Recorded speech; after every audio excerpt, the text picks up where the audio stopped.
All right, Justin, this is a great story. Let's go back to last week. You're in this mode right now where you're headed out to the beach every night, right? Yeah. What did you find last week? So we're out every night, like you said, doing leatherback turtle surveys, and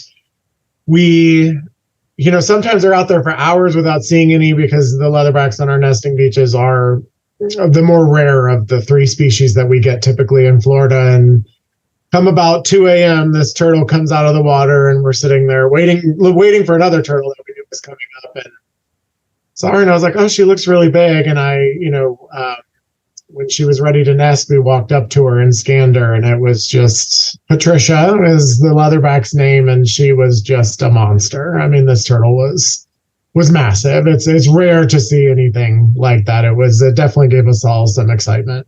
I bet. So this is not the first time that you've met Patricia. She had already been tagged? She had already been tagged. It's the first time that I officially met Patricia, but the program here at Loggerhead Marinelife Center, the Leatherback project, has been going on since 2001. I was not around at here at that time, so earlier researchers before me had actually tagged her in 2005. Up on actually Jupiter Beach, where she nested the last time that we saw her. So the first time I met her, but not the first time that anybody in Florida had met her. All right, so give me a little background on Patricia. Do you know how old she is, how much she weighs? Does she have any health issues? Yeah, so Patricia was originally tagged, like I said, in 2005. So we don't actually know how old she is. That's kind of one of the $1 million questions with sea turtles is how old are they? And size is not always necessarily an indicator of age in them. Sometimes they're just really good eaters, or they find good areas to feed and things like that. So, or genetics, a lot of things go into it. But she has been nesting for 20 years, and we believe that sea turtles take about 20 to 30 years to reach maturity to be able to nest. So Patricia is at least in her 40s, maybe in her 50s. So, a pretty old turtle. She did clock in at 1,316 pounds, which is the largest that we've ever weighed, or 598 kilograms, depending on, what metric system you like to use.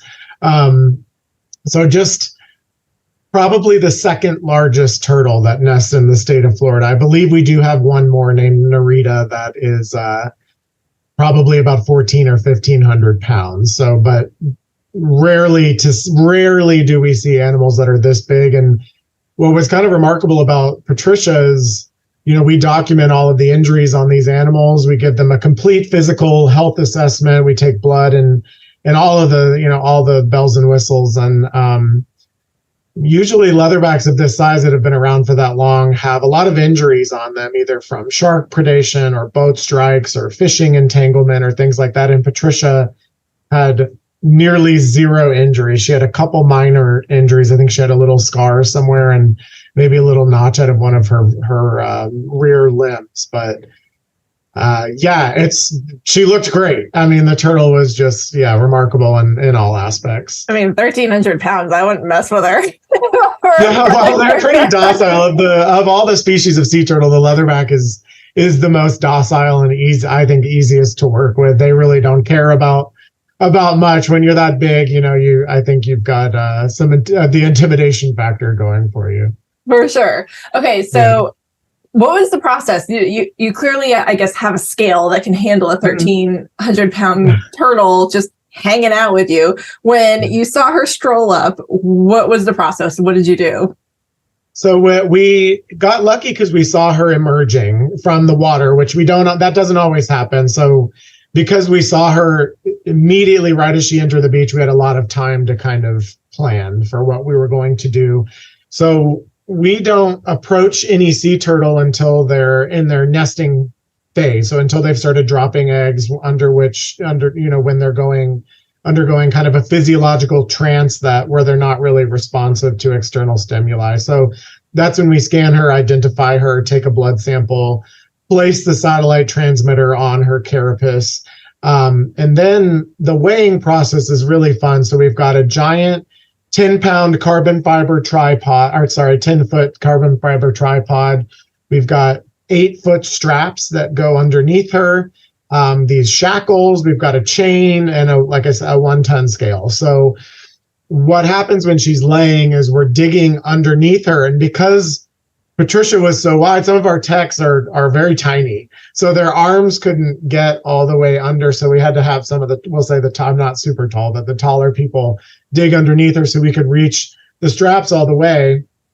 And Patricia's circumference was actually, if you unfolded Patricia like a scroll, sorry for that image, but she would be about 9 feet, if you rolled her out like a piece of paper. So the strap wasn't actually large enough to get around her, but we normally only have to shackle with one shackle to attach them to the scale. But because again, she's so wide, we had to use 2 shackles. And even with that, both of those barely made it on the scale. Like we were really stretching that to get it around her. So we attach all of that when she's laying her eggs. And then as soon as she starts covering or disguising, we then lift her in the air, and the chain does most of the work. But I will say she was, typically it's not that hard. She was not that easy to get up. And we had to, because her flippers are so long and we try to make sure that they're not touching the ground at all. She was all the way up as high as we could go. We were digging sand out to try to make sure there was nothing there. So then we lifted her and put her back down, and she continued the disguising process like nothing had happened. So, and now we can track her and see where she's going. And she nested, right? So are you going to track the nest as well? And when can we expect Patricia's offspring to come out? Yeah, so she nested a few days ago on June 2nd. So we did mark the nest, found the eggs and all of that. So typically leatherbacks that lay nests this time of year will take about 60 days to incubate. Assuming there's no storm or wave activity that might wash her eggs out. And she's kind of made, I'm looking at her track right now. She made a small loop up to Sebastian, Florida, near Vero Beach, about 50 miles north, and has looped back down and is now again right off of Jupiter. So we expect her maybe to return in 8 to 10 days to lay her next clutch of eggs. Wow. Okay, so leatherbacks, not typical. Are you normally dealing with loggerheads?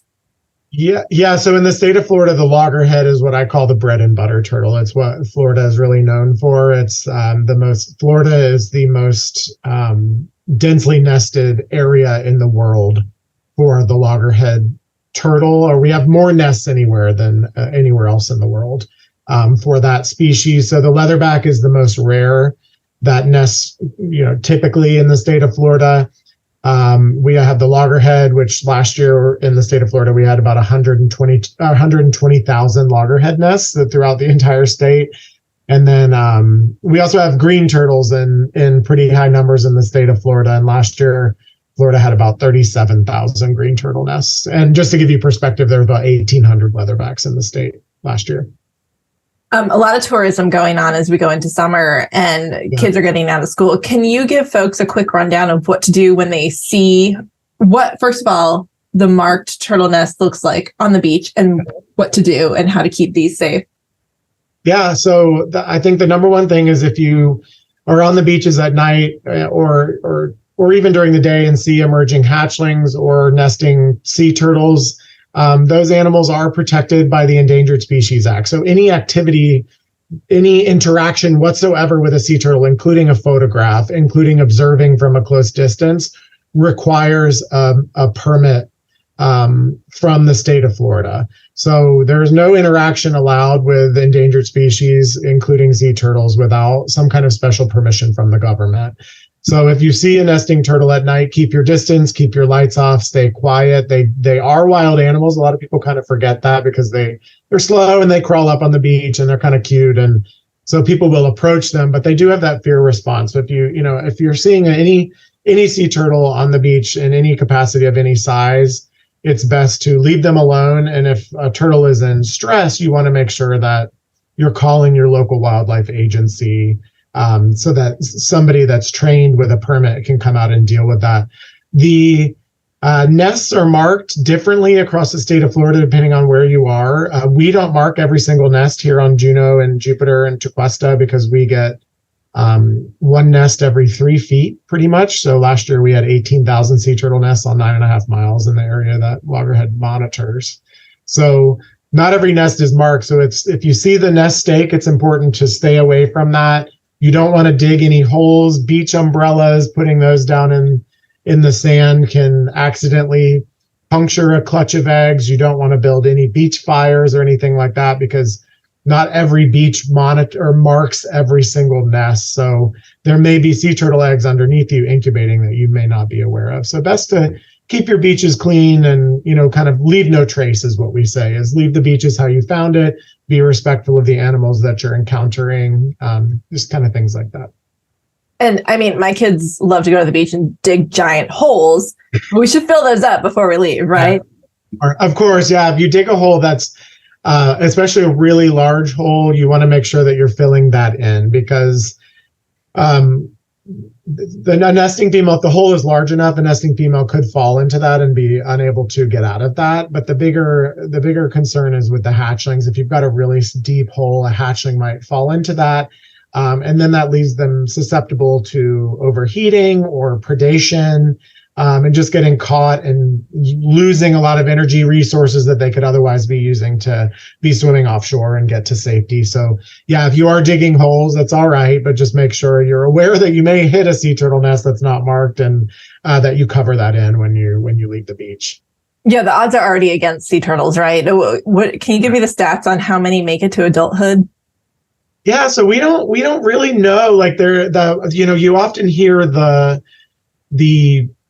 caveat, 1 in 1,000 sea turtles make it to adulthood. And there's not really a whole lot of scientific backing for that number. There's some really old studies that have some kind of convoluted equation that came up with that. But more recently, nothing's been done. So like you said, the odds are stacked against them. They've got to deal with predation, natural predation, and then a lot of factors from humans like climate change, sea level rise, plastic ingestion, boat strikes, all kinds of things in the environment.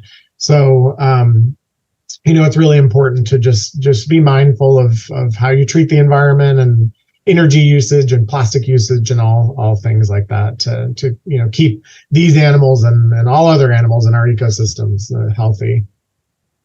Cool. Anything else you want to add? How can folks visit the Loggerhead Marinelife Center? Where are you guys located? So Loggerhead Marinelife Center, we're located in northern Palm Beach County in Juno Beach, right across the street from the ocean. We are a sea turtle, if you're unfamiliar with us, a sea turtle research, rehab, conservation, and education facility. We are free admission. So we believe in that there should be no barriers to education, no financial barriers to education about ocean conservation. So anybody can come in. We have a number of fish tanks. We've got jellyfish. We've got ocean programs, ocean conservation programs that go on, education programs that go on every day.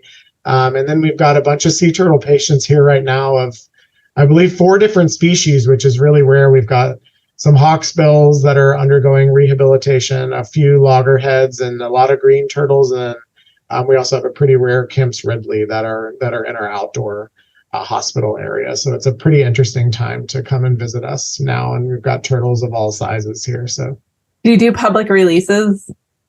We do public releases when the turtles are healthy for release and cleared by our veterinarian and the local authority, Florida Fish and Wildlife Conservation Commission. We will do public releases of some of our turtles from our local beaches. Unfortunately, it's hard to predict those because we don't know when the turtle is going to be healthy for release, and we're not supposed to release on holidays and things like that. So it's hard to predict release times and dates and all of that stuff, but they happen frequently, when the turtles are healthy to go or ready to go. Awesome. Cool. Justin, that's all I have. Thanks so much. This is great. Thank you for all you do. Yeah, anytime. This was awesome. I'm glad you guys picked up on it. Patricia was a special animal. If you like this content, you'll love our podcast. Check out Off the Radar. You can find it anywhere you listen to podcasts or click the link in the description of this video.